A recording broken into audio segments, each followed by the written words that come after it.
It all began when the Goblin Chief died. Then, two soldiers who were present at the time of the leader's death started a battle to decide who would be the new owner of the weapon. Enraged, one goblin jumped on the other who was holding the club, claiming that he would be the new chief. Apparently, being the two strongest soldiers, they began fighting for the weapon. While the other goblins watched and shouted, cheering on the fight, the soldiers involved exchanged punches and bites. At that moment, one of the little monsters remembered that the chief had left some captives untouched, and they decided to go get them. But the goblins remembered that the guardian of the prisoners was about to return. To everyone's surprise, the monster they were referring to appeared. It was a goblin completely different from the others. Everyone stopped and stared at the mysterious figure walking past them, commenting on how much he resembled a human by the way he dressed. So, with the intention of finding the former chief's captives, the goblins decided to follow the guardian. Then, one of the little monsters said that some of the tribe's strongest men had already gone, and that once they started fighting, they would take the opportunity. Upon hearing what that goblin had just said, the guardian became apprehensive. At that moment, the young man rushed towards the captive, as he was hearing cries for help. Worried about what they might do to the victim,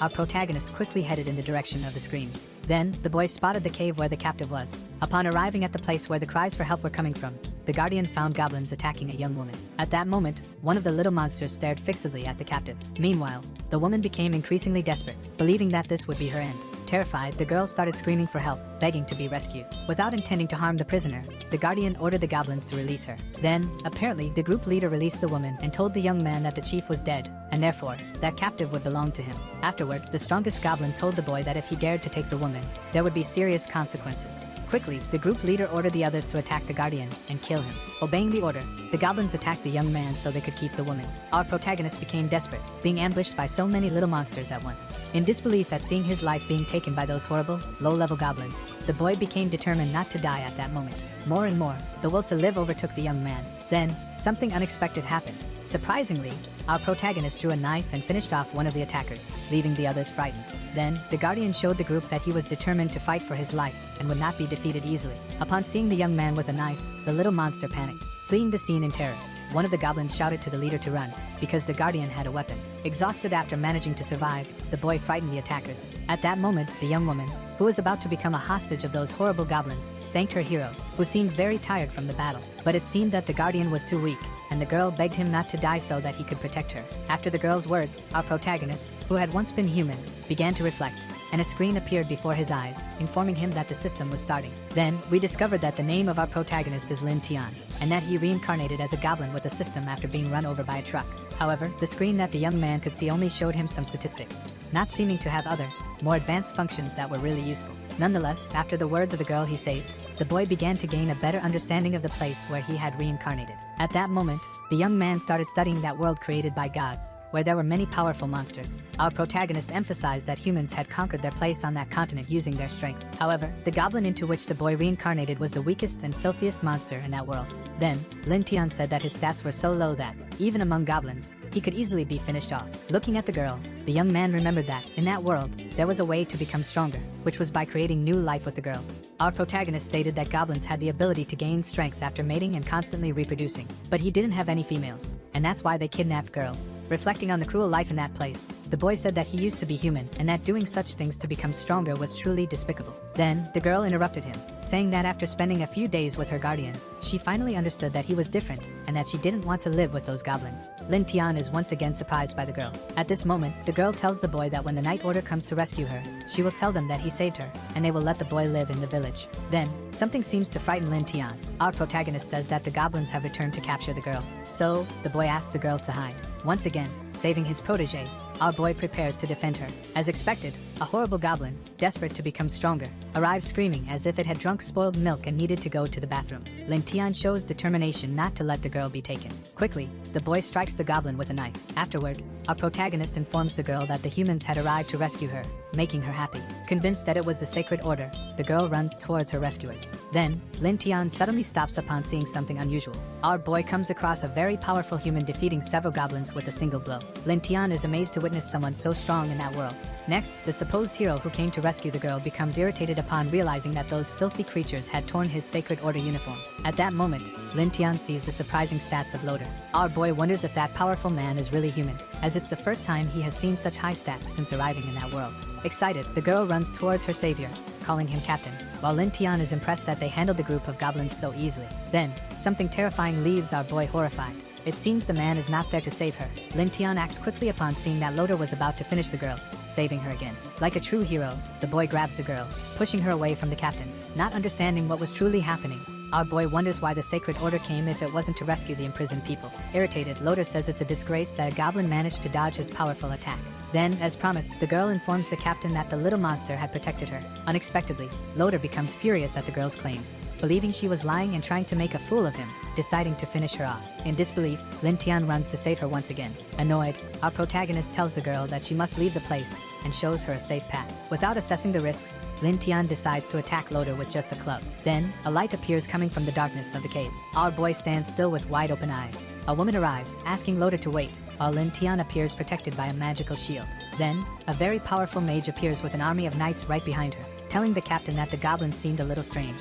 Next, the prisoner kneels before the woman, calling her Holy Maiden and asking for her protection. Desperate, the girl begs the mage to save her. Then, the Holy Maiden asks Lin Tion if he understands her words. Hopeful, our boy finds himself before Freya, the temple's spokesperson so often talked about, and believes this is his only chance to leave that place. Then, the boy responds to the Holy Maiden that he understands her. Confident that he would be saved, our boy tells the mage that he wasn't a monster from that world and that he used to be human, reincarnated after an accident. Loader tells the maiden that Lin Tion seems smarter than the others, and the mage replies to her ally that the goblin could be a gift from the Sacred Mother. Then, Freya asks Kelia if the boy really didn't hurt her, and the girl responds that, besides not harming her, he also protected her and gave her food. As expected, the Holy Maiden tells the girl that, because Lin Tion is so special, they will take him to the village first and study him thoroughly before making a decision. Smiling and exuding confidence, the mage asks the boy if he is willing to go with her to the village. Believing it to be his only hope for salvation, the boy responds to the saint that he will accompany them. After Freya frees him from the magical shield, Lin Tion says that finally someone will listen to him,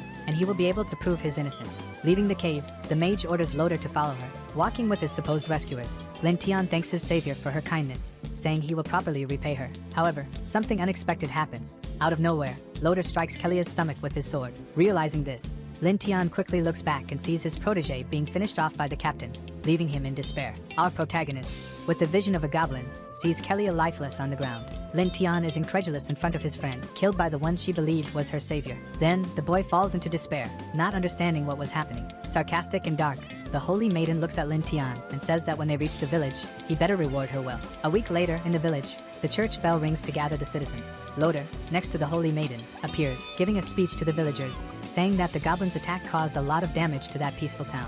The captain tells the people that the little monsters used stealth attacks and cruelly massacred 30 residents of the village. Outraged, the villagers begin shouting that goblins are despicable and that humans and those horrible monsters are mortal enemies. Using images of the people who were killed, Loader says that the Sacred Order, in the name of the temple, purified the little monsters, avenging the village residents. Taking the lead in the speech, the Holy Maiden asks the villagers to continue praying devoutly to the temple. Reinforcing her words, the mage says that the temple will always protect its faithful followers, and the villagers begin praising the knights of the Sacred Order. At that moment, we see a sort of laboratory mixed with a dark library. Then, the Holy Maiden says that the sermon was a success, and that the villagers remain fools. Freya says that now the villagers will pray even more devoutly and offer more tributes to the temple. Next, we finally discover what happened to Lin Tion, who appears imprisoned with a muzzle, calling for the mage. Then, the Holy Maiden looks at her prisoner without showing any compassion. Our protagonist, now missing one eye and full of rage, calls Freya a wretch. At that moment, the Holy Maiden stares at Lin Tion, imprisoned on a wall covered with experiment marks. Freya says she's impressed by the boy's vitality,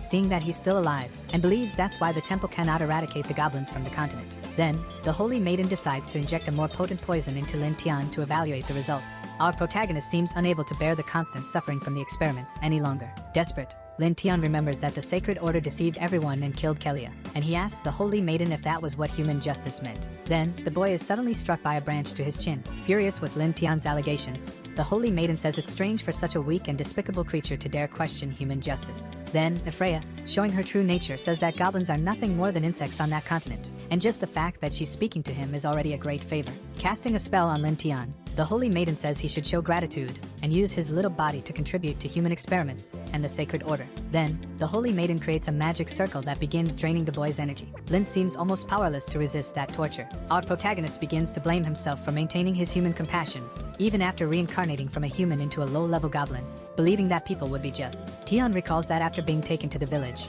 Loader and Freya tortured him and conducted various experiments on his body, ignoring every word he said. Unfortunately, after so much torture, the boy couldn't resist any longer and was finished off by the sadistic Holy Maiden. Crossing over after death, Lin Tion says that if he could try again, he would never trust humans, and if possible, he would crush their bones. Then, something unexpected happens as the boy thinks about what he would do if he could reincarnate again. At that moment, it seems Lin Tion has gone to a virtual world, and he wonders if he's still alive. To the boy's surprise, the Goblin Life Simulation system is activated and asks him if he wishes to reincarnate again. Trying to understand what was happening, Lin Tion concludes that this must be his personal system, and it only activates after his death. Our protagonist is incredulous to realize that he could reincarnate again, but that he would return to the beginning as a low-level goblin. Lin Tion asks the system what yes and no represent, and he is told that if he chooses no, he will be finished, and if he chooses yes, he can return to a week ago with his current memory. Then, finally, our boy understands that the chance he had been asking for was granted to him. Our protagonist becomes very enthusiastic,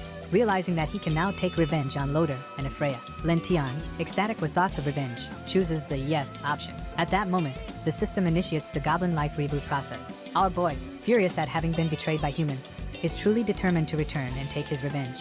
In addition to reincarnating, Lin Tion is also informed that the system has slightly strengthened him. Then, the boy is pleased and says that even if the strengthening is small, it's better than nothing. Next, the system informs Lin that the danger is not over and that the Sacred Order is about to catch up to him. If he dies again, it will not be possible to resurrect. Tion asks the system what it can do, and he is informed that it is possible to simulate future event predictions with different outcomes every 24 hours. Our boy grows more enthusiastic upon learning that each simulation grants him points that he can exchange for items, and that he will be able to see the future. Without wasting any time, Lin Tion asks the system to start the life simulation immediately. Obeying the boy's request, the system begins offering him some simulation options to escape from the cave. If Lin Tion chooses the first one, he should warn the other goblins and join forces to fight Loader and his men, which would earn him 10 points. In the second option, the boy should abandon the other little monsters and escape, which would earn him 5 points. If he chooses the last one, he would have to hide in the cave and pray that Loader and his men don't find him. But unfortunately, this option wouldn't grant him any points. Lin Tion stands still, trying to choose the best option. Cautiously, our boy analyzes the first option, convinced that even with all the goblins, they wouldn't be able to face Loader alone, and that escaping would be the best choice. Even after a quick analysis, Lin Tion decides to test all the options and pick the one that gives him the most points in order to try to acquire a weapon from the exchange shop. Unfortunately, after testing the first option, both he and the goblins were easily defeated by Loader, earning him 10 points. As expected, after conducting his analysis, Lin Tion concludes that he cannot trust the little monsters to survive, but he is pleased with the points earned. Confident, our boy asks the system to open the exchange shop. Lin Tion then comes across several powerful weapons available, but they require many points to acquire. Then, the boy spots a light and fast Elven Dagger, which costs exactly the 10 points he earned from the simulation. Lin Tion decides to acquire the weapon, which gives him 10% speed and 15% strength, and says that the dagger is very sharp and, by hitting an enemy's vital point, could be fatal. Concerned about his friend, our boy asks the system why he didn't see Kelia in the simulation and asks where the girl went. He is then informed that after his reincarnation, some details of the timeline changed, and in this new life,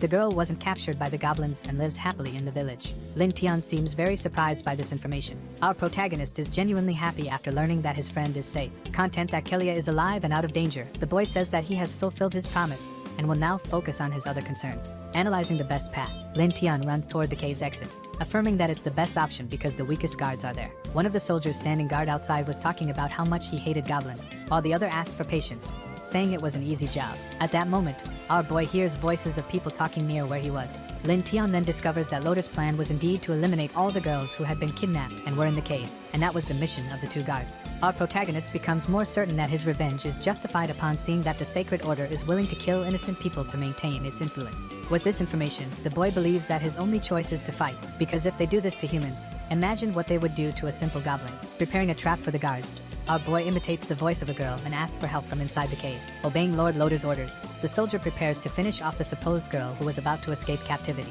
Like a treacherous rat, smiling, the guard says that the girl can come out without fear and that he is there to take her back to the village. Then, to the surprise of the nice soldier, our boy strikes him with his super dagger. Filled with hatred against humans, Lin Tion hits the guard without showing compassion, saying that from that moment on, it would be the goblin's revenge. At that moment, the soldier struck by the boy begins trembling in pain. Then the other guard moves toward his companion, asking why he was taking so long, without realizing what had actually happened. Smiling and determined to continue his revenge, Lin Tion feels enthusiastic seeing that the plan is working. Quickly, our boy moves towards the other guard with his super sharp dagger, leaving him desperate, not understanding what is happening. Then Lin Tion strikes the soldier in the face with his hand, causing him to fall to the ground. With great agility and filled with rage, the boy jumps on the guard, attacking him. As Lin Tion had imagined, the dagger is really very sharp, and the boy manages to make a deep cut on the soldier while attacking him. The injured guard then falls to the ground in despair. Believing it to be the end, the soldier asks Lin Tion if he can speak the human language. At that moment, the guard pleads for mercy and asks the boy not to kill him. Trying to win Lin's compassion, the soldier decides to test the boy's emotions by showing a picture of his family, saying they are waiting for him at home. Realizing that the boy hesitated in killing him and that he understood his language, the guard says that Tion is very intelligent and that he was just following the sacred order's commands. The soldier then tries to gain the boy's trust by saying he would give him gold and fresh, young women, all while planning to draw his weapon and attack. Thinking Lin Tion was distracted by his promises, the guard, like a treacherous rat, attacks the boy, calling him a stupid beast. However, to the soldier's surprise, something unexpected happens. Using all his agility and his powerful dagger, Lin Tion strikes the treacherous rat before he could even reach him. Then the boy begins the first part of his revenge. Our protagonist is truly determined to take full advantage of his last chance at reincarnation in that world where humans betrayed him. Lin Tion is becoming more confident that his revenge will succeed. Next, the boy hears Loder's voice nearby, believing the captain is coming to capture him. The boy then starts putting his plan into action and decides to take the guard's clothes. Leaving the scene, holding the soldier's outfit in his hand, Lin Tion says that soon he will find Loder and Ephraia. At that moment, the captain and the Holy Maiden arrive at the place where the guards were defeated by the boy. Loder wonders if it's possible that the goblins killed those soldiers. Ephraia believes that a little monster capable of defeating 2 guards might be a mutant. Then the captain replies to his ally that if this is true and the information spreads throughout the village, the consequences could be catastrophic. Stepping on the guard, Loder shows his fury, saying that he is useless for failing to defeat a single goblin. Meanwhile, the sadistic Ephraia becomes excited, imagining that it could be a mutant little monster, saying it will be very fun. With a dark look and seemingly excited by the idea of it being a different goblin, the Holy Maiden says that if they manage to capture him, she will have a lot of fun with it. At this moment, we see the forest where our boy managed to escape. Lin Tion feels relieved, seeing that finally his plan is working, and he managed to escape from that cave. While eating, the boy says he will deal with his enemies the goblin way, using ferocity to strengthen his stats and increase his influence. With a dark look and filled with rage, Lin says that in this life he will make every man's only desire be death, and every woman will desire him and cry at his feet. Observing the bushes moving, our boy wonders if Loder and his group haven't given up on capturing him at that moment. Then Lin Tion sees a hooded figure emerging from behind the bushes. Quickly, the boy attacks the intruder to avoid giving him a chance to counterattack. Startled by the boy, the person stumbles over a rock.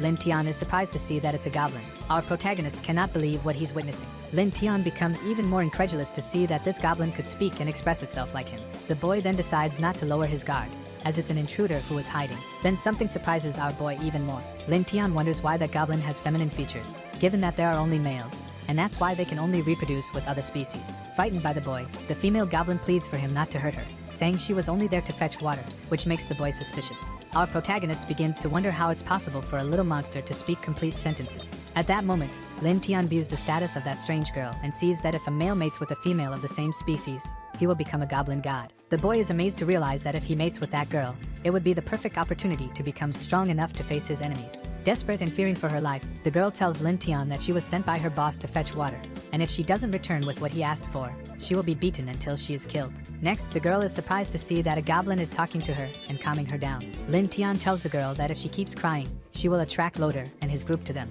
At that moment, the astonished girl asks the boy if he can speak like her, and the boy replies that he can. Then Lin Tion recalls that goblins don't speak coherently, which is why that girl didn't talk much with the members of her tribe. Grateful, the girl tells the boy that he is very kind and that the little monsters usually hit and insult her, and she asks if the boy wants to go with her to the village. Once again, Lin Tion sees another opportunity to strengthen himself. Our protagonist is excited by the information and asks the girl if there really is a goblin tribe near where they are. Cautious, Lin Tion is unsure if Loder and his group are still following him, and prioritizing finding a safe place, he believes it's not the best time. So, continuing with his revenge plan and seeking to grow stronger, our boy tells the girl that he will accompany her to her goblin village. Focused on his goals, the boy says he was worried about where he could find subordinates to recruit and asks the girl to take him to her tribe. At that moment, we see the village the girl had mentioned. Upon seeing a stranger approaching, the goblins become curious, watching from a distance. Then, irrationally, the little monsters start mocking Lin Tion's clothes for being dressed like a human and call him a strange creature. Lin Tion sees a good opportunity to start his revenge plans with that tribe.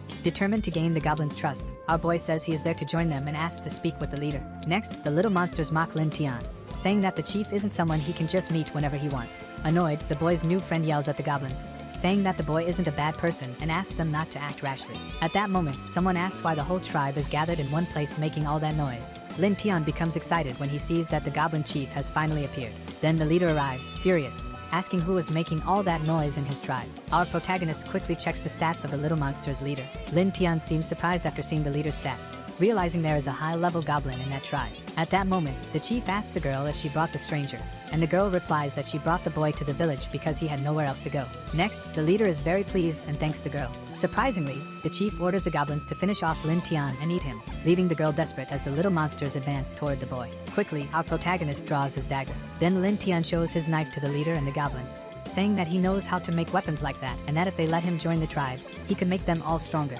Interested in what the boy just said, the chief orders them not to attack. Next, the leader walks toward our boy. Ambitious and thinking of getting stronger, the chief says Lin Tion doesn't seem to be lying and asks him what kind of weapons he knows how to make. Putting his plan into action, the boy tells the leader that if they find ore, he can make simple iron weapons and, with time, create something more powerful. To convince him, the boy tells the chief that with those daggers, they could defeat monsters and even humans. After Lin Tion's statements, all the goblins become happy, saying they'll have meat and won't need to hide in the forest anymore, and that they prefer fresh elves for their meals. Ambitious, the leader tells the boy that he will give him a chance, and orders them to find iron ore in 3 days to make the weapons. If he fails, he will be finished. Pointing to the girl, the chief says that she will go with him, and if Lin Tion doesn't succeed, she will also meet the same end. Then the leader leaves after giving his orders. Lin Tion hugs the girl and says that the old man is very cruel for not sparing even his companions, and that he will need to make some weapons to buy time and get stronger. At that moment, our boy heads toward his goal. Accompanied by some goblins and his new friend, the boy walks in search of iron ore as he was ordered. Then the girl asks them to wait, and says she is very tired after walking all day. Irritated, one of the little monsters kicks the girl. Furious, the goblin hits the girl, calling her ugly, and says that if she doesn't find ore, he will finish her off, while the female goblin says she will stop complaining. Irrational, the other goblins also start hitting the girl, calling her lazy, laughing, and saying they will finish her off. Unexpectedly, our boy throws a rock at the head of one of the little monsters who was kicking the girl. Defending his new friend, Lin Tion tells the goblins that he brought them to find iron ore, not to fight. Irritated with the little monsters, our boy says that he has already explained what they should be looking for, and if they want to live, they should start obeying him. Otherwise, they will all be finished by his dagger. When threatened by Lin Tion, the little monsters tremble with fear. The goblins then move away from the girl, saying the boy will finish them with the iron weapons, and they threaten him, saying that when he finishes, the boss will not forgive him. Lin Tion becomes apprehensive, knowing that the little monsters are right. Even if he completes the task in 3 days, it will only be a matter of time before he is finished. Looking at the girl, our protagonist recalls that if a male goblin mates with a female of the same species, he will become a legendary divine goblin. Seeing his new friend trembling with fear, our boy asks her not to cry, calling her Moon. Lin Tion decides to approach the girl to calm her down. Our protagonist holds Moon's face and asks if she wants to stay with him, saying that if she accepts, he will protect her, give her food, a warm place to live, and she will no longer be hurt. Determined to get stronger, Lin Tion tells the girl that he always keeps his promises, but they are too weak to fight, and he begs her to help him get stronger. Excited by the chance of no longer being hurt by those hideous little monsters, Moon asks the boy how they could improve themselves. Lin Tion informs the girl that if she is willing to have children with him, it will make him stronger, and he will fulfill his promise to protect her. Confused and embarrassed, Moon tells the boy that she has never mated with a male. Determined to convince her, our boy tells the girl that if she accepts, she won't need to worry, he will take care of everything. Then something unexpected happens. Quickly, Lin Tion approaches and kisses Moon. Then, our protagonist holds the girl's hands with the intention of initiating an intimate moment. Willing to help her friend get stronger, Moon begs Lin Tion to let her have his babies. As they try to have children, the system informs the reincarnated one that they will have 7 children, and this will increase his level limit. It is then also informed that due to the level limit increase, the boy received +9 attack, +100 health, and +10 defense in his stats. Then Lin Tion appears with a completely different physique. After the enhancements, our boy checks his strength status. Excited and muscular, the boy says that not only has he leveled up, but he has also changed his physical form, and now they have a better chance of defeating the Goblin Priest. Shortly after, Lin Tion gets rid of the clothes that no longer fit him. Our protagonist comforts his new companion and tells her that she now belongs to him, and he will protect her as promised, while Moon, with a loving gaze, calls him gentle. At that moment, the couple becomes alert as they hear the goblins' cries for help while searching for iron ore. Then a huge magic wolf appears, attacking one of the little monsters running desperately, holding something in its arms. Lin Tion is surprised to see that the goblins managed to find iron ore, but the boy is also worried as they have encountered trouble. Fulfilling his promise to protect his companion, our boy asks her to wait, while he heads toward the magic wolf. At that moment, the massive beast is about to devour a little monster. Meanwhile, our boy quickly rushes toward the beast. Demonstrating his agility and strength with his very sharp dagger, Lin Tion attacks and strikes the wolf's neck, saving the goblin holding the ore. After being saved, the little monster stops and looks desperately. Then we see that Lin Tion managed to defeat the wolf with just one blow from his powerful dagger. At that moment, we see that our protagonist absorbed the magical power of the beast after defeating it, and congratulates the goblin for finding the ore. Lin Tion tells the little monster that the quality of the material is good and orders them to find more, informing them that when they return, they will forge the weapons. After finding all the ore they needed, the group returns to the village. Upon arriving at the tribe, the goblins are amazed to realize that Lin Tion really made an effective weapon. At that moment, our boy demonstrates how his creation is capable of defeating even beasts. Then Lin Tion presents to the leader and the goblins a spear made from iron ore that was collected in the forest. Excited, one of the little monsters, now looking different after becoming stronger from the hunt, tells the tribe that he saw the boy defeat a magic wolf, saving them. Next, in an attempt to win the goblins' trust, Lin Tion raises the spear and asks if they want that powerful weapon, and everyone shouts that they do. At that moment, the tribe's chief appears concerned about the boy's success. Taking control of the situation, the leader strikes his staff on the ground. Then the priest tells Lin Tion that he indeed did not lie. The chief praises him for truly being able to make iron weapons. Trying to prove that the boy is not a hero, the leader tells Lin Tion that if he wants to stay in the tribe, it won't be easy, and he will have to make 50 more of those spears in just 2 days. After the chief demands an almost impossible quantity of weapons in such a short time, the goblins begin to say how much worse he is, comparing him to humans. Next, Lin Tion seems pleased to realize that his plan to win over the little monsters is working. To the leader's surprise, our boy manages to deliver the 50 spears as ordered. Lin Tion informs the chief that all the weapons were made and delivered on time, while the goblins celebrate the boy's success. Apparently happy to see that the boy completed the nearly impossible mission, the leader praises him again. Then the priest tells the goblins that everyone will eat meat to celebrate Lin Tion's entry into the tribe, making the little monsters ecstatic. Everything was going according to the boy's plan. Everyone was happy to be able to savor an abundance of meat. At that moment, Lua hands a piece of roasted meat to Lin Tion, saying that it is especially for him and that it was an offering from the priest himself. So, our boy accepts and begins to enjoy the gift from the tribe's leader. However, something seems to go wrong, and the boy starts to feel unwell. Worried, Lua asks Lin Tion if he is okay as the boy chokes after eating the meat. Quickly, the tribe's chief approaches the pair, leaving the girl terrified. The treacherous leader arrives, calling Lin Tion stupid for trusting him and saying that he noticed the boy was ambitious and that challenging his authority would only lead to death. Next, the chief puts his hand on Lua's head, holding the girl and believing Lin Tion was too weak to defend her.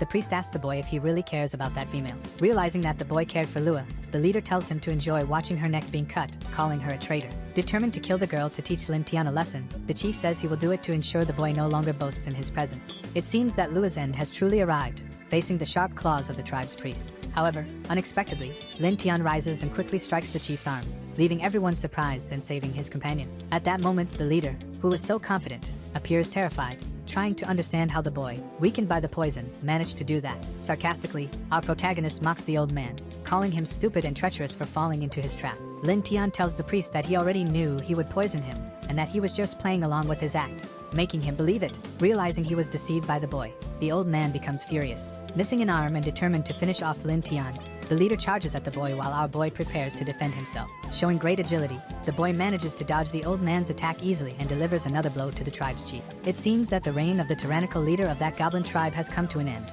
and Lin Tion, with his super sharp dagger, will be his executioner. Then, after dodging the old man's attack, our boy counterattacks, cutting off the treacherous rat's head. And so, the tyranny of that old goblin comes to an end. Witnessing their leader being decapitated, all the little monsters become desperate, unsure of what will happen next. Then Lin Tion approaches the goblins, who grow more and more frightened, and says something important.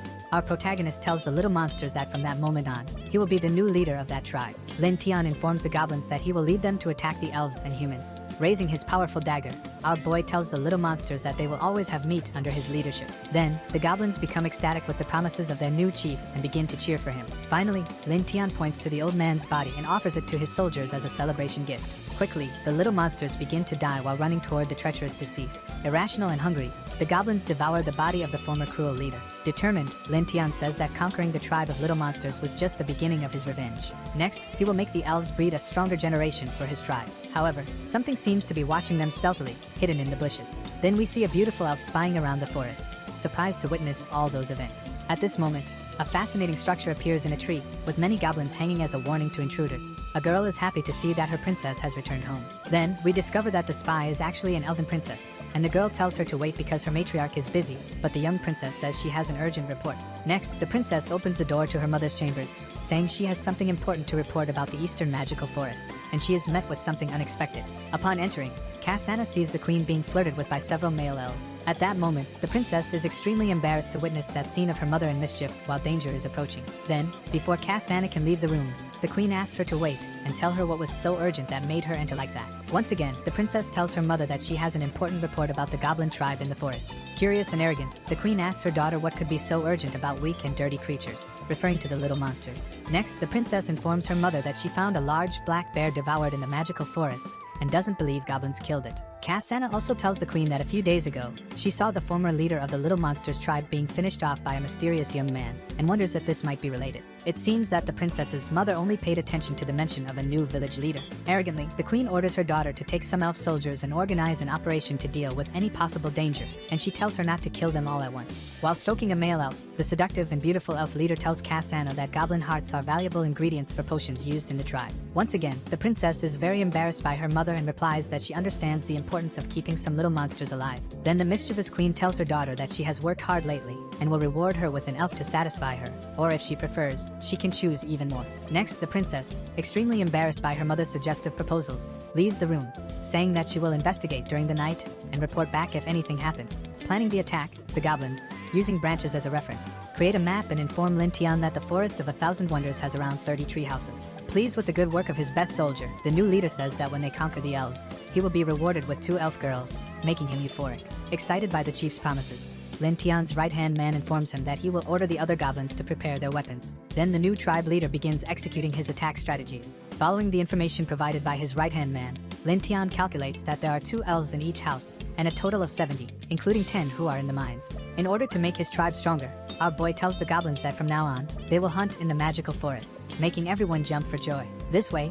Lin Tion is able to increase his attributes more quickly and gain a wider variety of acquired skills. Likewise, the goblins become stronger by carrying out hunts in the magical forest. Tirelessly, Lua and Lin Tion hunted magical monsters, accumulating different abilities and gradually increasing their strength. At this point, the goblins use group attacks to capture larger beasts and collectively gain status. With the little monsters devouring ability, the tribe gained many abilities, raising their overall level to 18 and their total power to 250. Strategically, Lin Tion conducts an analysis and concludes that each elf has about 200 strength. Thus, our protagonist states that the total power of the goblin tribe has already surpassed that of the elves overall. Being cautious because they are invading enemy territory, Lin Tion decides to use the system to simulate an attack and analyze the results. After the boy's request, the Goblin Life simulation is initiated.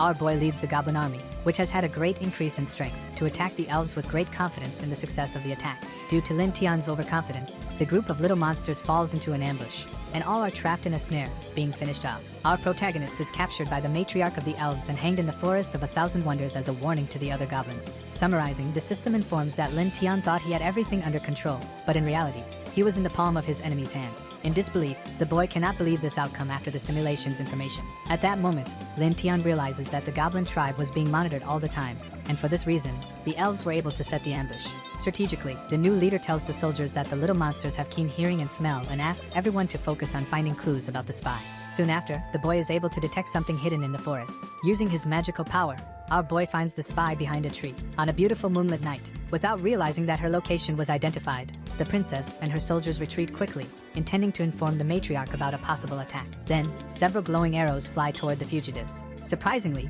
one arrow hits the princess squarely in the buttocks. Cassandra then screams in desperation, unable to believe she was captured. Shortly after, she falls to the ground. Our beautiful princess is frightened to realize that she is paralyzed by the arrow, as are her soldiers, while the goblins praise Lin Tion for hitting an elf. Concerned, our boy wonders if the prisoner's body looks strange due to the poison. Sarcastically, Lin Tion tells the princess that he didn't think it would be so easy to capture them. Happy that the plan is going better than expected, our boy tells Cassandra that they arrived at just the right time. Then, the new goblin leader orders that all the elf prisoners be brought to him at the tribe. At the village, one of the little monsters yells to throw water on the elf, announcing that the boss had arrived. At this moment, we see Cassandra completely debilitated.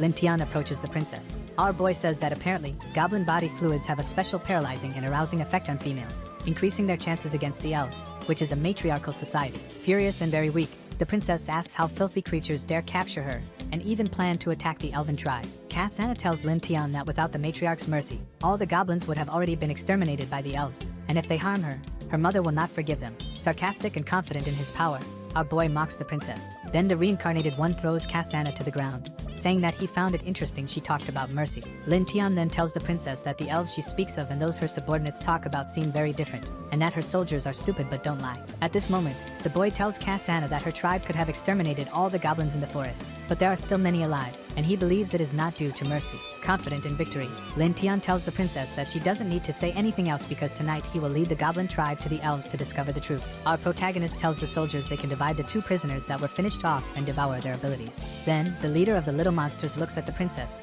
and says what he intends to do with her. Not imagining what was about to happen, Cassandra becomes desperate, begging for mercy, but she will be the next to be subdued by the future goblin god. After playing with the princess, Lin Tion's stats increase, granting him new abilities. Back at the elven tribe, it seems that the matriarch is insatiable, and her subjects beg for rest, saying they can no longer satisfy her due to the tonic running out. Then, the mischievous queen says they should have captured more goblins the last time they went hunting. At that moment, the subjects appear exhausted from having to satisfy the matriarch's desires, while she asks another elf about Cassandra, and he informs her that she has not yet returned. The same soldier asks the tribe's mother if she wants them to search for her daughter and take the opportunity to finish off some goblins, increasing the warriors' levels. Concerned, the matriarch agrees with her subordinate, saying that he will take some soldiers to support Cassandra against the little monster's tribe. Then, someone arrives, saying the queen's daughter will not return, leaving her terrified without knowing who it is. At that moment, in the darkness, Lin Tion appears, shooting arrows toward the queen. The matriarch's soldier is struck directly in the forehead. Desperate, the queen manages to catch the arrow before it hits her. Accompanied by his loyal soldiers, Lin Tion tells the queen that he captured her daughter, and that soon Cassandra will bear his children. Sarcastic, our boy tells the matriarch that now they will be family. Brave, the queen seems unwilling to surrender easily and decides to grab a sword. In an attempt to defend her people, the matriarch asks Lin Tion what he did to her daughter. Then the boy mocks the queen once again. Enraged, the matriarch moves toward the boy, stating that she will finish him off. Effortlessly dodging the attack of the shameless queen, Lin Tion informs her that the elf tribe is already surrounded and that if she surrenders, she might be treated well. Then, the beautiful elven matriarch is paralyzed by the goblin's poison. Lin Tion informs the queen that the arrow that hit her was coated with the little monster's fluid, which causes paralysis in elves, advising her to stay still. At that moment, the lustful matriarch realizes she was easily captured. Lin Tion tells the queen that he heard her talk about upgrade tools and excitement tonics, discovering that this was the purpose of the goblins for the elves. Facing the blade of her future master, the matriarch believes she is now before the new leader of the little monster's tribe, as mentioned by Cassandra, whom she had dismissed. Next, the queen is frightened by the sounds of cries for help outside her treehouse, and Lin Tion tells her that the time to decide is running out. Then the boy leads the mother of the tribe to the window, showing her that he is not joking, and tells the matriarch that this is the time for them to discuss cooperation. At that moment, the queen is incredulous at what is happening outside her chambers. The elves begin screaming, pleading with the mother of the tribe to save them, saying they don't want to be taken by the goblins, leaving the matriarch increasingly desperate. Furious, the queen asks Lin Tion what he has done to her village, and the boy informs her that, at that moment, the little monsters are no longer weaker than the elves. Our boy tells the matriarch that when her tribe was strong, they would kill the goblins, and it's only natural that the little monsters would seek revenge when they became stronger. Then Lin Tion says that he needs more strong goblin warriors, which is why he still needs the elves, and what will happen to them after they are used depends only on the attitude of the tribe's mother. Finally, the shameless queen surrenders, begging for mercy, asking that her children be spared and allowed to live. The matriarch definitively kneels before Lin Tion. Our beautiful queen agrees to stay and let her elf women bear children with the goblins, thus strengthening them. Now in the village of the little monsters, Cassandra is devastated to see that even her mother was captured by the goblins, while the queen apologizes to her daughter for not believing in the possibility of their defeat. At that moment, the matriarch informs her that only women and defenseless children remain to preserve the elf lineage. Then the queen says that all the elf women have already played with the goblins. Calming her daughter, the matriarch says that from that moment on, they can only survive within the tribe of little monsters. Being reasonable, Lin Tion informs the queen and her daughter that he will take care of everyone, providing 3 meals a day. But if they have bad intentions, they should not blame him for being cruel and finishing them off. Thinking about the well-being of her tribe, the matriarch responds that she understands the message. Next, the queen tells Lin Tion that she has a request to make, saying that all of them are her children, and asking the boy if she could take care of them. At that moment, Lua appears, struggling to care for so many elf and goblin children. Lin Tion understands that the matriarch behaves this way due to the infinite maternal love attribute that elves possess. Lua calls the tribe leader, saying she cannot take care of all those children alone. Then Lin Tion decides to grant the matriarch's request and lets her care for the elf children, knowing that those babies would bring considerable strength to the tribe in the future. Aiming to strengthen himself, our boy uses the system to view the status. Analyzing the statistics, Lin Tion wonders if his qualification has already been unlocked to the highest level because recently the values he obtained were converted into attributes. At that moment, our boy concludes that now he only needs to continue having children to directly increase his power. Looking at his tribe and seeing that everything is going as planned, Lin Tion is certain that his current strength is already enough to finally defeat Loader. Gradually, more elf babies with goblin-like appearances are being born. However, the elf women feel disgusted after the birth of their children, asking for those terrifying little monsters to be taken away from them. Our protagonist asks Lua how many babies have been born so far, and the girl responds that it's between 30 and 40. Then Cassandra appears, desperate and in great pain. Lin Tion seems concerned because the princess is pregnant with his child. Quickly, our boy approaches the girl who screams in pain from childbirth while the queen tries to help her daughter, begging the princess not to give up. Desperate and fearing for the life of her firstborn, the matriarch pleads with Lin Tion to help the girl give birth, as this is her first time having a baby. With the intention of helping and also concerned for the well-being of the princess and her child, the boy asks Lua to open the princess's legs. Seeing that the boy was about to help her daughter stop suffering, the matriarch asks him if he really knows how to deliver a baby, and he replies that he knows enough. However, Cassandra, not believing that Lin Tion is capable of helping her, says she doesn't want him to touch her. Then our protagonist, irritated with the girl, orders her to shut up, saying that the children are his too. Finally, the boy successfully delivers the baby, informing them that the princess is fine. After helping with the birth of the babies, Lua praises Lin Tion for being incredible and saving Kasana's life, but the boy humbly says it was no big deal. Then something catches the couple's attention as they hear screams coming from another cage. Lin Tion finds the goblins in a frenzy over an elf who was asking for help because she had just given birth. At that moment, something unexpected happens. Holding his dagger and accompanied by the matriarch, Lin Tion quickly goes to the cage where the goblins were trying to take the elf by force and orders them to stop. Our protagonist says they must wait until the females fully recover, otherwise, they will face the consequences. At that moment, the boy orders that from now on, each elf will receive an extra portion of fruit, beyond the usual amount. Impressed by Lin Tion's actions, the matriarch says he really is different from common goblins, and he replies that the better they behave, the better their treatment will be. Once again, our boy decides to use the simulation to visualize how his revenge plan would unfold after that moment. Then, he is informed that after much effort, Lin Tion conquered the tribe of elves and impregnated all the elf women, who gave birth to goblins with stronger attributes. Next, seeing the increase in the village members, the boy decides to seek revenge against Loader and the others, and he infiltrates Bright Town alone and locates the group. After the simulations, the system offers 3 options to our protagonist, each with different scores evaluated after completion. Lin Tion wonders if he really found them and recalls that his current strength is nearly the same as Loader's, and he cannot underestimate his companions. Believing that his current attributes allow him to easily defeat Loader, our boy decides to test option 1 of the simulation, which is to act alone against the enemies. Then, the system informs him that Lin Tion finally finds Loader and almost finishes him off. But at that moment, the captain's master appears. Unfortunately, the human sword saint saves Loader, and the boy is finished off by his enemy's savior, after which the group returns to the capital and is never seen again. In summary, when facing the sword saint, there was no chance of escape, and Lin Tion realizes he will need to be more cautious from that moment on. At this moment, the boy is perplexed by the information obtained from the simulation, trying to understand why such a powerful force would appear in such a small place. Then Lin Tion looks at the matriarch and is increasingly convinced that he needs to hurry with his maximum strengthening. Our protagonist sees no other way and decides to act. Lin Tion informs Lua that he needs to go to human territory for a few days, and she will be responsible for the tribe, but the queen is worried in case the boy gets killed. Then the leader tells the matriarch that she knows about his feud with the humans, and unexpectedly, the elf mother informs the boy that she could cast a stealth spell on him. Satisfied, Lin Tion tells the queen that this is exactly what he was hoping she would say, and he is excited about his allies' spontaneous help. Our boy tells the matriarch that he didn't expect her to care about his safety, and she says she is only afraid that if he dies, the goblins will be left without a leader. Thinking about the welfare of her people, the queen reminds Lin Tion that all his children are in that village and that if he returns alive, everyone will be safe. Lua, accompanied by the matriarch, tells our protagonist that she will take good care of the tribe in his absence while the boy heads toward his goal.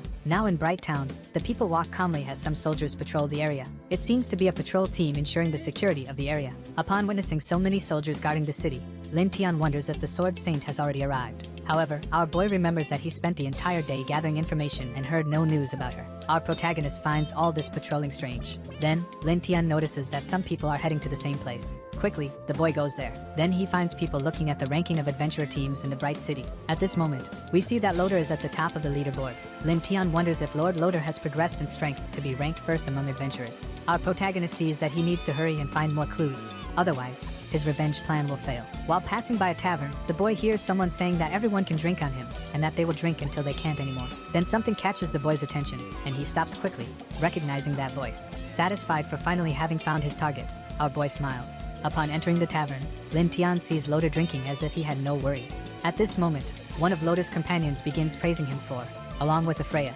saving him from the four-armed monkey, and the woman emphasizes how incredible the captain is. Then, a member of the Bashi team tells the man that it's ridiculous to brag about something as small as such a weak little monster. Furious, Loder's companion orders the guy to leave and stop talking nonsense. Like two children, the Bashi member tells the man that even though he's on a hero team, he will still beat him up. Impatient, the tavern owner says that recently the dragons entered mating season and are capturing livestock, and if they are as strong as they claim, they should stop it. At that moment, this information grabs Lin Tion's attention, who is drinking discreetly. Then, the man reinforces that if the evil dragons attack Bright City and the capital doesn't send reinforcements in time, the adventurers won't be able to repel the horde's attacks, meaning everyone is about to face darkness. Confident, Loder decides to say that there is nothing to fear because he personally called his master, the Sword Saint, and together they will unite forces against the dragons and defeat them. All the warriors in the tavern are astonished by the captain's claims, for he has so much influence with someone so powerful. Euphoric with the information, the soldiers begin to praise Loder, saying that if they succeed, he will be named the hero of Bright City. Then the captain stands up, saying that he will offer drinks to everyone present as a pre-celebration for the arrival of the saint and for eliminating the dragons. After hearing all that information, Lin Tion sees an opportunity to strike at his enemies using the arrival of the beasts in the city and leaves the place. Loder, seeing the boy leaving the tavern even after he offered to pay for all the drinks, asks the boy if he won't stay to drink. Objective and direct, our protagonist responds that he will not. Lin Tion coldly tells Loder that there will be more opportunities in the future. Then the captain finds it strange that someone would refuse free drinks. Bright City is fully decorated, awaiting the arrival of the Sword Saint. At this moment, we see Loder approaching his master, who is meditating in a temple. Then, the captain informs the Sword Saint that the distance the evil dragon is hovering is getting closer and will likely attack the city soon. After Loder's statements, his master grabs her weapon and begins to stand up. Then, the Sword Saint asks her disciple how the task she gave him is going. Loder responds that the 10 dragon hunting beasts were made according to his master's plans, and she tells him that if something goes wrong, it will be his reputation on the line. Upon leaving the temple, the captain and the saint are met by a crowd, who are amazed to be in the presence of someone so majestic and powerful. Thinking strategically, the master tells Loder that this is a special moment, and asks why everyone is standing around and orders them to prepare for battle. Then, as predicted, something approaches Bright City. A huge flying beast appears, already holding a resident in its claws while everyone runs desperately. The saint then informs them that it is a scout dragon. At that moment, the master says that when he appears, he soon attracts the entire horde of dragons and orders Loder to take his companions and follow her to the walls. Soon after, a goblin approaches Lin Tion, informing him that a dragon has arrived in the city. The little monster tells the leader that he went to check and saw many soldiers on the wall, asking what they should do. Cold and calculating, Lin Tion informs them that the time to attack their enemies is almost upon them, but for now, they will wait. Like a true strategist, our protagonist, alongside his many high-level goblins, says it's time to enjoy the show. At that moment, several dragons head directly toward the shining city. However, unexpectedly, a beam of light strikes one of the flying beasts directly on the wing. Loder and Freya are shocked to witness what those weapons are capable of. Then, the Sword Saint, after hitting the dragon and demonstrating how to use the ballista, asks the soldier if he understands how to use it. Next, all the soldiers prepare to attack the dragons using the weapons provided by their master. Quickly, the flying beasts start falling one by one, struck by the ballistae. At this moment, the warriors begin celebrating how efficient those weapons are against the dragons. But then something catches everyone's attention. Something seemingly very powerful is approaching the shining city, and people fall to the ground, saying their heads hurt terribly. Loder and Freya are terrified, seemingly knowing which monster is coming. Finally, we see the golden and purple mother dragon, while the soldiers are left in shock, stating that those weapons won't be enough to defeat her. With her eyes fixed on the city, the beast appears furious. Then, the mother of dragons prepares to launch a powerful attack. Quickly, the immense beast releases a blast of fire against the wall. At that moment, all the soldiers using the dragon-slaying ballistae start running, saying the city will fall. But something unexpected happens. A powerful magic circle appears, and someone asks them not to panic.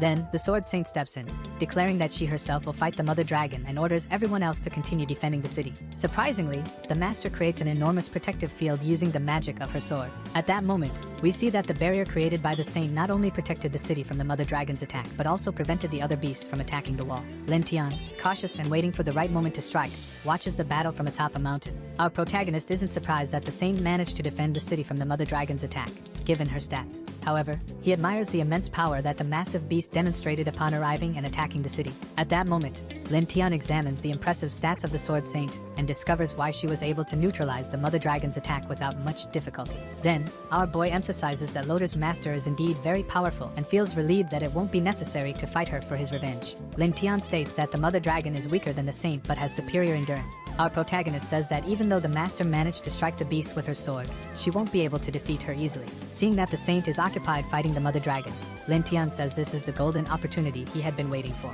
Determined, our boy declares that the chance to finally take revenge on the human race has arrived and orders the goblins to follow the plan to infiltrate the city. While the capital is being invaded by dragons, they have no idea another danger is lurking. Lotur says those flying beasts are difficult to deal with, but he thanks his master's teachings, stating that thanks to his teacher, he is now a dragon slayer. Then, to Lotur's surprise, a resident arrives running frantically, shouting that the goblins are invading the city. At this moment, we see the captain's team fighting the dragons, and Lotur emphasizes that the little monsters are stupid, but he doesn't believe they are foolish enough to attack the capital. Then, to the brave Lotur's surprise, another resident appears running with several goblins chasing her. Finally, upon seeing the little monsters, the captain finds himself in trouble. Acting like a true hero, Lotur orders his companions to handle the remaining dragons while he and Freya deal with the goblins. At this moment, we see a little monster fleeing as he spots the capital's heroes coming toward him. Furious, Lotur shouts for the little monsters not to run away. However, it seems the goblins had planned that unusual retreat. Then, finally, Lotur and Freya are captured by the little monsters, following Lin Tion's plan. In an attempt to free them, the captain's companions shout that they are coming to save him, but they can't get close due to the number of goblins surrounding them. Unexpectedly, the vengeful Lin Tion arrives unnoticed in the middle of the battle. Lotur tries to warn them of the danger approaching from behind, but before the warriors can defend themselves, Lin Tion swiftly finishes them off with his super sharp dagger. At that moment, Lotur and the Sword Maiden are left in despair, witnessing a goblin defeat their companions with such agility. Sarcastically, our boy approaches the two prisoners, mocking them, saying he couldn't believe they were captured so easily. Brave and furious at seeing his warriors being defeated, Lotur yells that he will finish off all the filthy goblins. However, Lin Tion kicks the captain, telling him to take a better look around and stop talking nonsense. Then, our boy orders the little monsters to take Lotur and Freya through the sewers and out of the city, while the rest follow them to the walls to destroy the crossbowmen. In the midst of a battle against the Dragon Mother, the Sword Saint hears cries for help coming from the capital and can't believe the goblins are attacking at that moment. Next, that immense and dark beast mocks Lotur's master, saying they are in trouble. At that moment, the Dragon Mother and the Sword Saint are engaged in an exhausting battle. Demonstrating her power and mocking the Queen of the Beasts, Lotur's master asks if she's having difficulty and attacks her fiercely, putting her in danger. Dominating the battle, the Saint says the Dragon Mother is practically defeated and wonders if the warriors have already dealt with the dragons and goblins. Then, a massive explosion occurs at the wall. All that chaos in the city catches the attention of the Saint, and the Dragon Mother, who is about to be defeated, says the little monsters arrive at a good time. Noticing that the savior of Bright Town is distracted, the Queen of the Dragons quickly flees. As she escapes, the Mother of the Beast tells the Saint that when she recovers, she won't forgive her, leaving the powerful warrior furious for allowing that enormous beast to escape. Filled with anger for not being able to finish off the Dragon Queen, the savior of Bright Town says that sooner or later, she will go to the Dragon Island and eliminate them all. After all the chaos in the city comes to an end, the Saint returns to the ground, irritated to see that Lotur and his group weren't even able to eliminate simple goblins. Then, one of the warriors informs the city's savior that the captain and Freya were captured by the little monsters. Next, the Sword Saint is incredulous after hearing the information. The warrior tells his savior that those goblins were not normal. At that moment, a member of the captain's group tells the Saint that the little monsters were as strong as the great races, and not even Lotur could defeat them. Furious and thinking about rescuing her warriors, the city's savior declares that she will go to the enchanted forest to exterminate all the goblins. However, a local resident grabs the Saint's arm, begging her to stay in the city, because if the dragons or the little monsters return to attack, they will be finished. Then, everyone starts begging the savior to stay, saying they are citizens of the temple and the empire and must also be protected by her. At that moment, the Sword Saint agrees with the residents that she should protect them, in comparison to a member of the hero's group, because that is her real responsibility. Back at the Goblin Village, everyone starts celebrating upon seeing that the tribe's leader has returned. The little monsters of the tribe are astonished to see that Lin Tion has returned with human prisoners. Without mercy, the Holy Maiden is thrown to the ground. At that moment, one of Lin Tion's soldiers orders the prisoners not to cause any trouble. Lotur is surprised to see that the goblins had captured several elves. Meanwhile, Freya comments that she believes there is a hero in that tribe. Lotur asks his companion if she has already recovered, and the girl responds that the poison in her body is strong, but her sacred constitution will soon be complete. Upon hearing Freya talk about her powers, Lin Tion sneaks up, mocking the girl, saying he didn't imagine she could recover so quickly. At that moment, the girl enters a state of despair, asking our boy how he knows her name and what his intentions are in capturing them. With a dark look, Lin Tion approaches the Holy Maiden. With deep hatred in his heart, our protagonist digs his claws into the girl's thigh. Next, Freya screams desperately in pain while Lotur watches helplessly. Then the captain yells at Lin Tion to stop torturing his companion. But upon yelling at the leader of the goblin tribe, the brave Loader is struck by a little monster. Furious with Lin Tion, the captain asks him if he is aware of the consequences of capturing them, warning that the Sword Saint will find them and exterminate them. Confident, our boy says that Loader's master will also become his prey, and that he is just waiting for the right moment. Even if she tries to find them, she never will. Continuing with his plans, Lin Tion informs the Goblin Quan that he will be responsible for everyone from the second generation, and orders them to go to the forest to hunt some monsters. Certain that he would be hunted by humans, our boy decides to hasten his evolution and conduct an interrogation with Loader, pressing his foot on his chest. Lin Tion asks the captain if they enjoy capturing goblins and torturing them in secret as they did to him in another life. Loader then seems unaware of what the boy is talking about, but Lin Tion gets irritated and says the captain is responding too slowly and decides to take action. With great hatred in his heart, our boy cuts off his enemy's ear, and Loader curses him, saying it hurts a lot. Consumed by rage, the captain tells Lin Tion that everything they do is to protect the human race, and that their duty is to exterminate goblins, which are cursed creatures. Sarcastically, the boy mocks Loader's statements, saying they probably hunt the little monsters to increase the hero group's stats. Demonstrating that he knows them well, Lin Tion says that finishing off prisoners along with the monsters is easier than saving them, and he asks how many humans have already died because of this so-called justice. At that moment, Loader seems truly surprised by the boy's accusations. Freya, already very weakened, is also incredulous, wondering how a simple goblin knows so much about what they do. Completely consumed by hatred, Lin Tion tells the two of them that, unlike them, he doesn't need to pretend, and because he is an evil creature, he will teach his enemies a lesson. Practically powerless, Freya begs Loader to save her. At that moment, the girl starts pleading for mercy. Loader falls into despair as he watches his companion being tortured. Then Lin Tion tells the saintly maiden that at this moment he will return her own words to her, and that the lesson is only just beginning. He tells her she better hold on tight. Our protagonist then grabs the prisoner by the neck and says he wants her captain to watch what will be done to her. Darkly, Lin Tion hands Freya over to the goblins and says he wants to see how much she can endure after being tortured by them all. At that moment, Loader is in disbelief, realizing he will be forced to watch his companion be tortured without being able to help her. Then all the little monsters begin to approach the saintly maiden as the leader had ordered. Afterward, a goblin arrives, telling another that it is now his turn to guard the prisoner. The little monster who had been the guardian informs him that Lin Tion ordered her to be kept alive. At that moment, we see how weakened Freya became after all the torture, and the guard says she is still fine as ordered. Loader asks his companion to hold on, and the very weak girl tells the captain that he doesn't need to worry because she's not suffering. Then the prisoner is reprimanded by the guard, who says he has no right to speak, pressing his head down with his foot.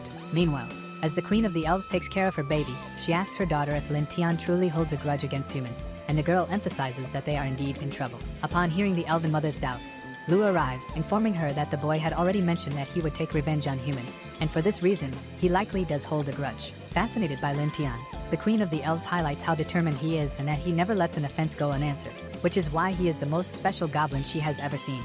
Enchanted by Lin Tion, the elf queen highlights how determined he is and that he never lets an offense go unanswered, which makes him the most special goblin she has ever seen. The elf blushes and thinks that even in that regard, he is powerful, and it felt strange to her, as if she wanted to be conquered by him even more. Meanwhile, in another location, a goblin is talking to the MC, informing him that the second-generation elves who went hunting have returned. They had returned earlier than expected, and were carrying multiple prey on their backs. The frantic goblin informs the chief that they were back.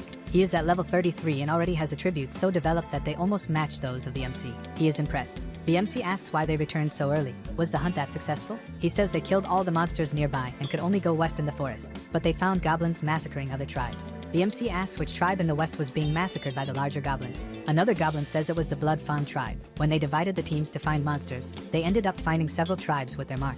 The MC finds it interesting that all of them are large goblins. Capturing their leader would be excellent for the resistance plan against the humans. The captured captain starts laughing, calling them fools. Did they still dare to dream? They would be swiftly defeated by the knights. The MC turns and says that if he hadn't opened his mouth, he wouldn't have even remembered the existence of humans. The goblins approach the captain, but the MC says there was still another human there. The captain desperately asks what they were planning. A goblin is grabbing the human's face by the mouth, saying that finally, it was his turn, and the human's skin was too soft, making the captain desperate. Evelia is silent, forced to watch the entire scene. A few hours later, the captain is exhausted, lying face down, practically unconscious. Night falls, and a goblin asks Lin Tion if they are going to attack the big goblin's tribe, to which he confirms that they are, and that they will capture their leader. He even had a new name for the tribe, Sky Mad Tribe. The goblins start shouting and celebrating, calling him powerful. The tribe now has a name, and they start chanting it incessantly. An elf says they must be very strong since they defeated so many tribes. But the protagonist says not to worry because he has confidence. He still has a trump card he hasn't used yet. And with that statement, we see Evelia tied up and nearly fully unclothed. The next day, we see the protagonist protagonist watching from somewhere with a very good view. He could see everything perfectly. It was time to see their power. He was aiming at the Blood Fawn tribe in the Enchanted Forest. There were indeed many large goblins, but he thought it was possible to deal with all of them. He sees the leader approaching and notices that the goblins seem very afraid. In fact, it was impressive. The leader of the Blood Fawn tribe was, in fact, a goblin hero. The MC notices that he doesn't seem that powerful. With a combat power of 900, a dozen goblins would be enough for him, but capturing him alive would be difficult. The paralyzing poison wouldn't be as effective on a guy as big as him, so he would have to think of another solution. He speculates that if he could use the imprisonment magic that Evelia used on him on that guy, then he decides to go see her. Back at the Sky Mad tribe, a goblin approaches Lin Tion and says he did as ordered.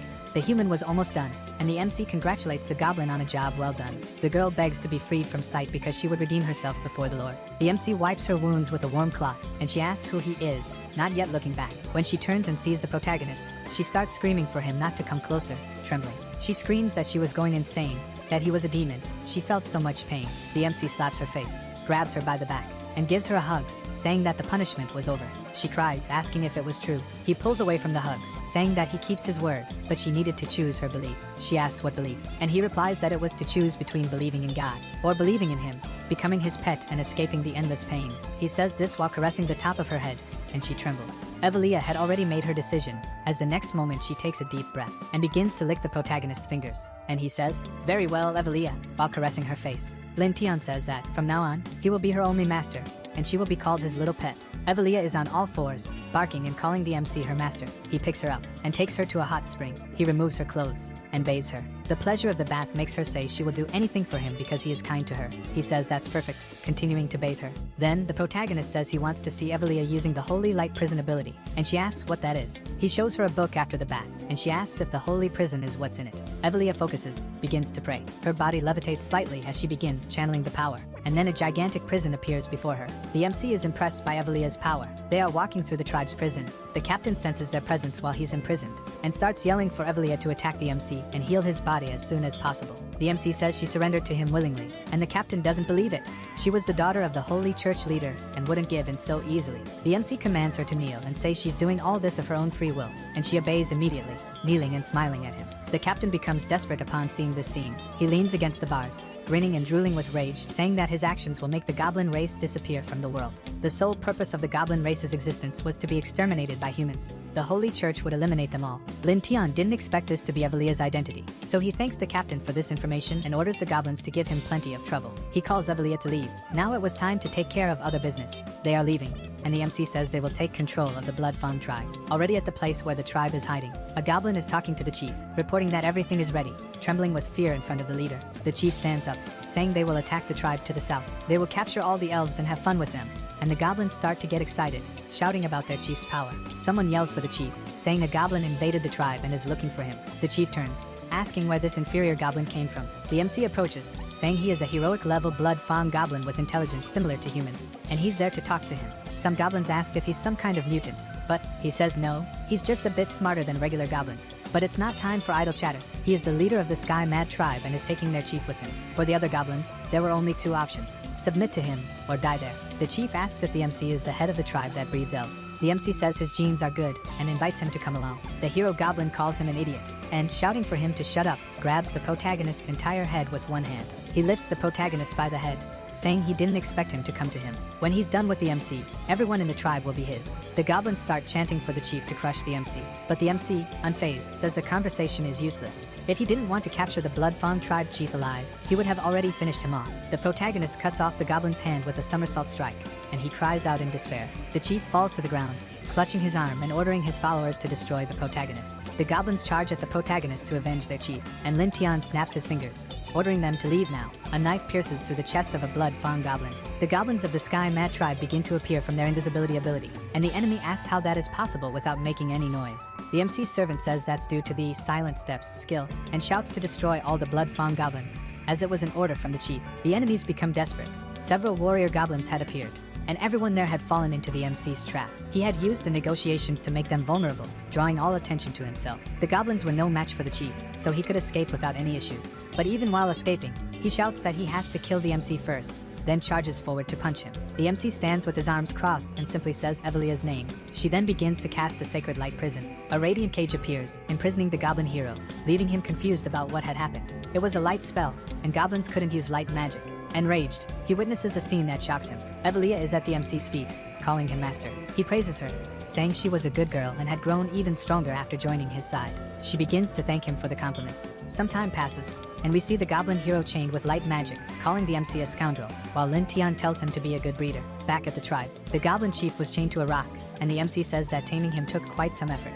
Cleaning his knife, he says he's finished, and now the goblin poses no threat. The captain is impressed by the capture of a goblin hero, and wonders how he managed such a feat. Lin Tion speaks with Lua and tells her to let the other goblins handle the artificial insemination task. She should just supervise, and she agrees. He hands Evelia over to Lua, saying that she's now under her care, and Lua agrees. He tells the elf queen to help him get ready because he's going to meet a friend. She confirms if it's really a friend, and he says yes, it's a very important friend. Judging by Loder's arrogance, human forces would arrive soon, and they might not be able to face them, so it was time to visit the Dragon Mother. The Dragon Island was at least 100 kilometers away from there, and the fastest way to reach the Dragon Island was to lure a dragon over there. The MC had left several dead oxen on the seashore to attract a dragon. It would soon appear with all that smell of blood. He was hidden inside one of the oxen, just like Luke Skywalker sheltering from the cold on Hoth. The dragon grabs the oxen with its claws and lifts off, heading back to the Dragon Island. The dragon was traveling at full speed. Then it throws the oxen it captured into a pit. The oxen hit the ground, and I have no idea how the MC didn't end up as ground meat from that fall.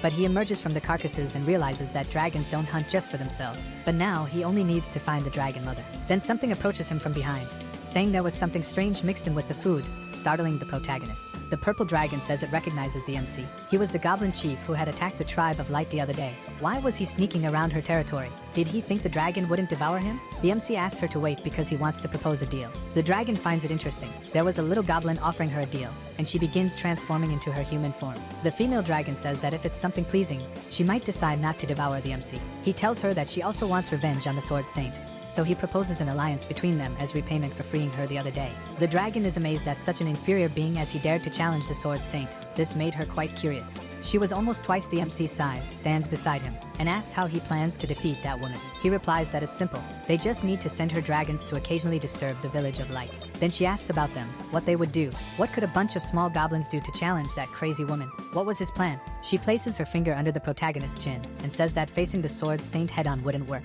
He then responds that they need to attack her mind. Destroying her spirit was the best way to defeat her. The Dragon Mother laughs and says she understands. Using the goblins to destroy without losing any of her soldiers seemed too perfect. The protagonist then asks if they have a deal, and she says yes, but she didn't expect to find such a clever goblin like him. The more she looked at him, the more she liked him, and licking her lips, she asked if she should give him a little reward. The MC was amazed at this and realized that, apparently, female dragons were in mating season. The Dragon Mother noticed that the MC's body was too small for her. Since that was the case, she decided to give him another reward first. Then, looking ahead, she wondered which one she should choose. Back at the Mad Sky tribe, Loder was crucified in the middle of the tribe, while some goblins stood near him, heavily armed. It had been so long since he had been there, and the guards hadn't come to rescue him. If he didn't escape soon, he would completely lose his mind, but he didn't know how to escape. He remembered that goblins weren't very tall. If he could reach a higher point, it would be great. But he saw something that terrified him. It was a dragon, a flying dragon. He shouted at the goblins to release him quickly because he didn't want to be burned by the dragon's breath. The goblins were also frightened by the dragon, and an elf asked how it had gotten there, but another said there was someone on the dragon's back. The dragon landed in front of all the goblins, and on top of it was none other than the protagonist. He stepped down, removed his hood, and said he was back, and the goblins were impressed by his return. He told the dragon to rest right there and not to leave, and the goblins shouted that Lin Tion was incredibly amazing, celebrating with great joy. Loder was astonished, wondering if he was truly a goblin, then prayed for the Order of Knights to come and save him soon.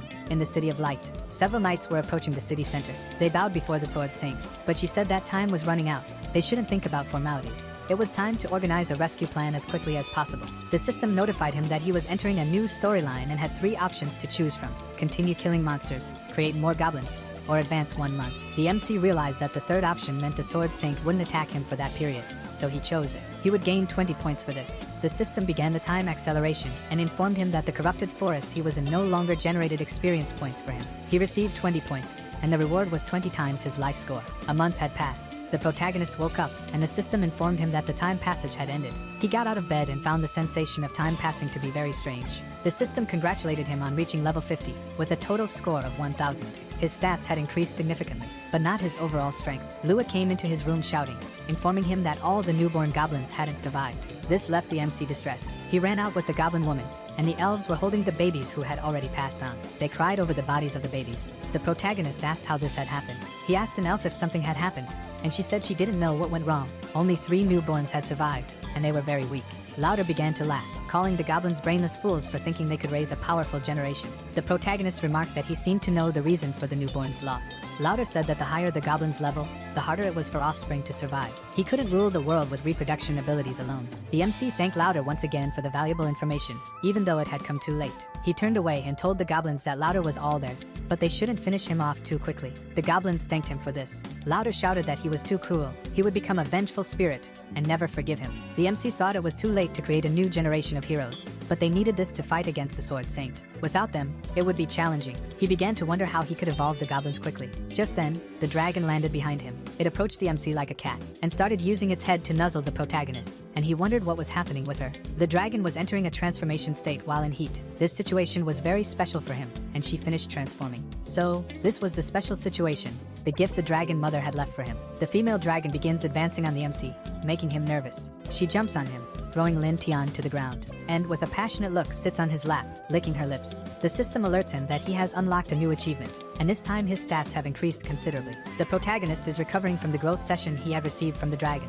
She was just one, but she was fierce and thirsty. So this was the power of dragons. He had practically become a type of hero. He could grow just by drinking her blood, but she wanted to do more with him. She appears behind him, even fiercer, saying she wasn't done with him yet. He shouts in desperation, telling her she had tasks to complete before coming back to him. She needed to give her blood to the goblins and then could return. She charges ferociously toward the goblins, who become confused and desperate. It seemed like she was about to tear them to pieces. Night falls, and the goblins are gathered around a campfire. After drinking the dragon's blood, they had evolved significantly, but they could still grow further. The protagonist is off to the side, sitting by the dragon's paws as she sleeps. He is looking at his hands, impressed with the dragon's power. Not only he, but all the other goblins had evolved into hero-class beings. However, their total power was still slightly below his expectations. It was time to acquire some equipment. He instructs the system to open the shop. While browsing the shop items, he thinks that, as the hero tribe leader, he would need strength to maintain his authority. The system shows he has 180 points to spend, which is enough for him to obtain some advanced and practical equipment. He spots an elemental crossbow that absorbs elements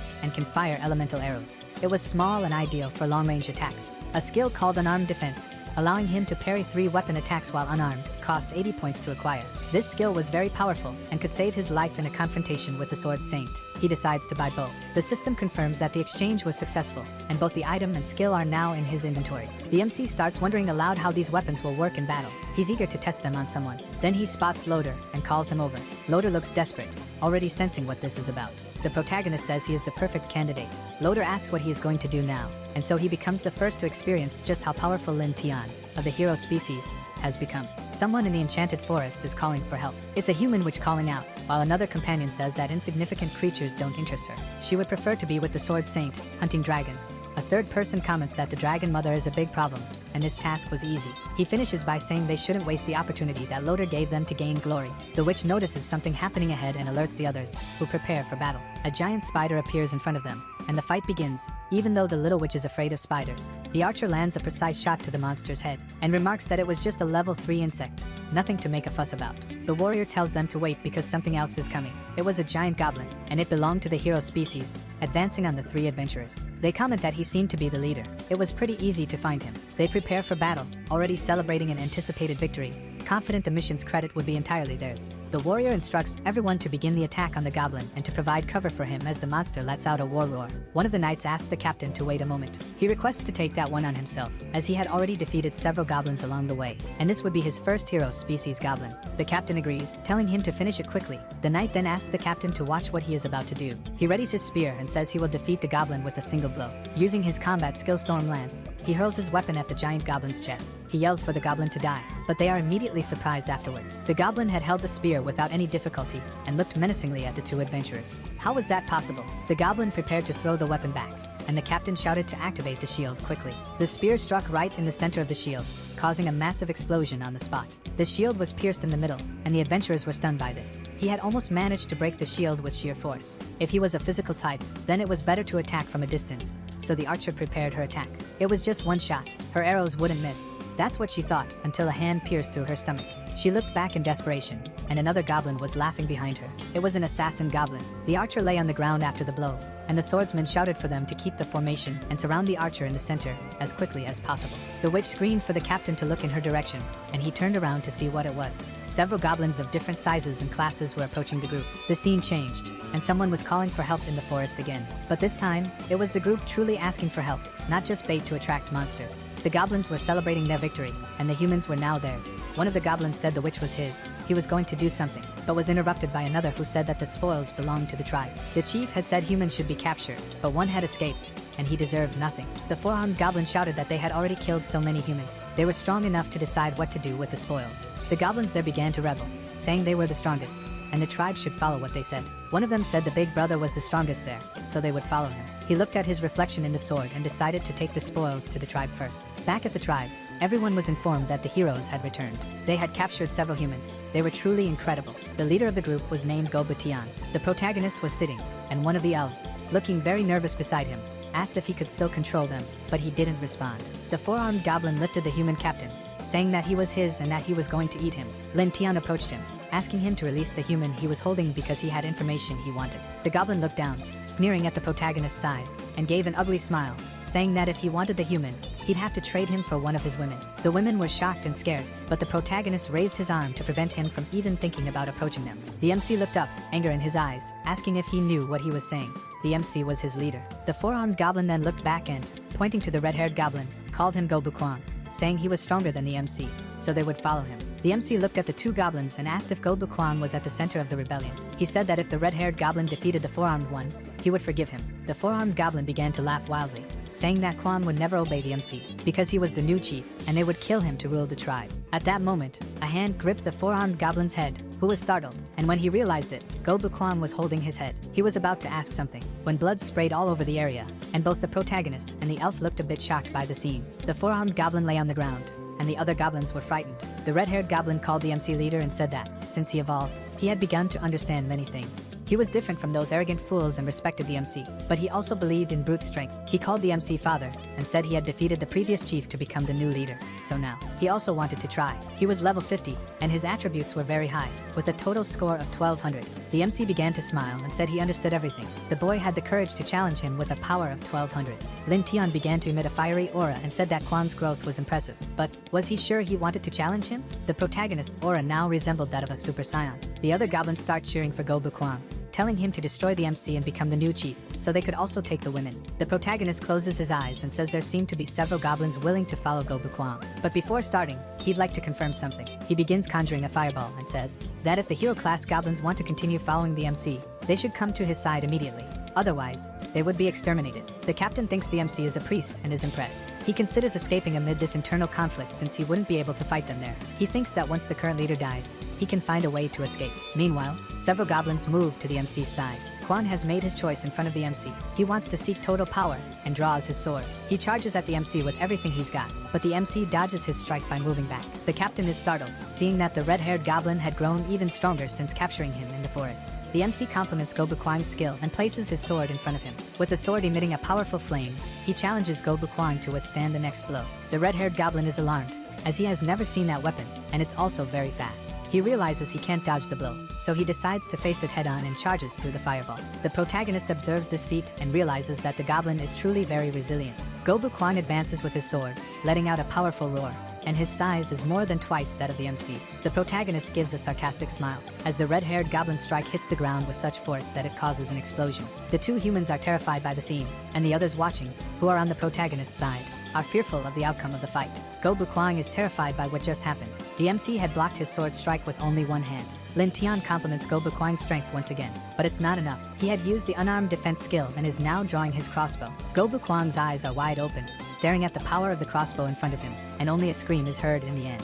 The MC asks if he would like to continue, but he says no. Then he kneels in front of the MC with his face covered in ketchup. Lin Tion is still impressed by Goblin's bravery. The other goblins start begging for their lives, saying they will never disobey him again. As they kneel and tremble in fear before the MC's power, he calls them worthless cowards, and they beg his forgiveness and swear to follow him forever. He orders Goblin to stand up, and then a healing skill is used on him. Evelia is healing him, and Lin Tion says that he has courage. If he continues serving the MC, he won't kill him. Of course, he won't forgive the other traitors, so he instructs Goblin to crush them all on the spot. The red-haired goblin thanks the MC for sparing his life and says he will take care of all those traitors right away. The goblins are desperate, still begging for forgiveness, as Goblin crushes them with ease. Lin Tion shouts for the other goblins to devour the traitors and grow stronger, and the goblins who remain on his side celebrate the MC's victory. The captain, shocked by the situation, wonders what trouble Loader has gotten himself into. He wasn't just any monster but something far more frightening. The MC approaches Loader's cross and apologizes for the lackluster show, asking if he really thought those useless ones would save him. He calls Loader naive, and Loader, gritting his teeth, says it's the fault of that useless sword saint who only knows how to hide in the city like a coward. He starts laughing and shouts that everyone there is useless, and what impresses him most is how he hasn't completely lost his mind from all the despair. The captain agrees that he had underestimated the MC, but he shouldn't get too excited. The sword saint would appear as soon as she defeated the dragon mother. The protagonist crouches down in front of the captain and asks if he really thinks the dragons will attack the city alone. Things are going well for him. The captain starts laughing and asks if, then, the entire squad and the City of Light are being manipulated by him. He requests a quick death, as he had already given all the information needed. He would rather die than end up in a situation similar to Loader's, so he pleads for the MC to grant this, while Lin Tion watches him in silence. The MC then says he will grant his request. Someone shouts the name, Sword Saint, twice, and she wakes up startled. Getting up from the bed, she asks why the urgency. Had the dragons been defeated? Had the knights returned? The knight says yes but starts stammering. She tells him to stop stammering and just say what he wants, and he explains that only one person from the squad had returned. The others had been annihilated. The sword saint stands up, startled, even though she was still in her lingerie, and I have to admit, it was quite a sight. Now fully dressed in her armor, the sword saint heads to the infirmary where the survivor was. He was still in terrible condition. She asks how he had been injured and wants to know about the other knights. The adventurer explains that they encountered a group of goblins from the heroic lineage and begs her to save his companions as soon as she can. Almost fainting, he asks her to be careful, as the goblins are abnormal. Then, he finally stops speaking. The healer shouts for him to hold on, and someone says it couldn't possibly be just a band of goblins. A knight with them says he doesn't care about the lineage. They would be exterminated like lower vermin are, but the saint tells him to wait. The dragon invasions have been happening more frequently. They could attack at any moment, and she couldn't handle all of this alone. She orders part of the troops to be sent and requests reinforcements to protect the City of Light. When the time is right, she will destroy the goblins and the dragon mother herself. The knight tries to protest, and the mage with them asks if there's any chance they will come back alive. Someone approaches, interrupting the conversation, saying she doesn't need to send reinforcements. They say arrogance leads to defeat, which is why the Silver Blade Order fell. The speaker was the captain of the Order of Death Knights, Kasimov. He says to leave the rescue and the hunt for the goblins to him. The Sword Saint says an entire squad had been defeated. Did he really think he could do this job alone? The man replies that in the past, he had faced 4 Titan warriors alone and survived. And even if these goblins are of the heroic lineage, they couldn't hurt him. After saying this, he removes his mask, revealing a face half burned, with a massive scar, and says they just need to wait for the good news. Back at the village, the MC asks the system to start the life simulation again. The system informs him about the Sword Saint's orders to Kasimov to attack the village, and this would be a great loss for the MC, even if he won. The MC wonders if Kasimov was truly strong enough to cause enormous destruction in the village. The system gives him 3 mission options to complete: move the village, prepare for the attack, or capture Kasimov first. He chooses the last option. He then receives the mission to engage in a battle against Kasimov. The reward would be 20 points, but before acting, the MC needs to know who he is. In the middle of the village, a loud laugh is heard, and louder is celebrating that Kasimov has arrived. The goblins won't stand a chance against him. He says the goblins' time has come. The man had already defeated several Titan warriors, and at that moment, the MC looks back and says he seems to have a lot of faith in this man. The MC asks what Titan warriors are. Lauder replies that they are powerful warriors, created with Titan genes by the enemy kingdom, capable of tearing some monsters apart with their bare hands. According to Lauder, they were all doomed, as he laughed, mocking those present. The MC says that Kasimov has a few tricks up his sleeve, and Lauder continues shouting that they would be torn apart and skinned alive. Lin Tion begins to think that it might be better to be cautious. Perhaps he should send someone first to test Kasimov's abilities. In the middle of the forest, Kasimov was on horseback, following the trail left by the adventurers and goblins, but the forest was empty, which was strange. He finds the remains of the Silver Squad and comments that they're a bunch of useless fools. The smell of blood was powerful and intoxicating. It was getting Kasimov excited. Could it be that this time he would be able to enjoy destroying everything at will? He hears some cries for help behind him and turns to see who it is, wondering where the sound is coming from. He makes his horse run towards the cry for help, and when he arrives, he sees a blonde woman kneeling on the ground, unclothed and trembling. He asks the woman who she is, but receives no immediate answer. She turns her back to him, and Kasimov recognizes her features. She calls his name, It's Evelia, asking him to save her. He shouts in surprise, not expecting her to still be alive. Approaching her on his horse, he asks if Loder is still alive. She responds, crying, that she managed to escape from the goblins, but Loder is no longer with them. Kasimov then asks her to point him in the direction of the goblin tribe. She promptly replies that it's not far from there, but they're very frightening, and Kasimov feels a bit suspicious. He urges his horse toward the tribe, and Evelia shouts for him to take her away from there, but he's already far ahead, shouting back for her to handle herself alone. He still had a mission. Kasimov's profession allowed him to gain an attribute bonus whenever he was working alone and also when taking down enemies. With Loder no longer alive, Kasimov thinks this is great.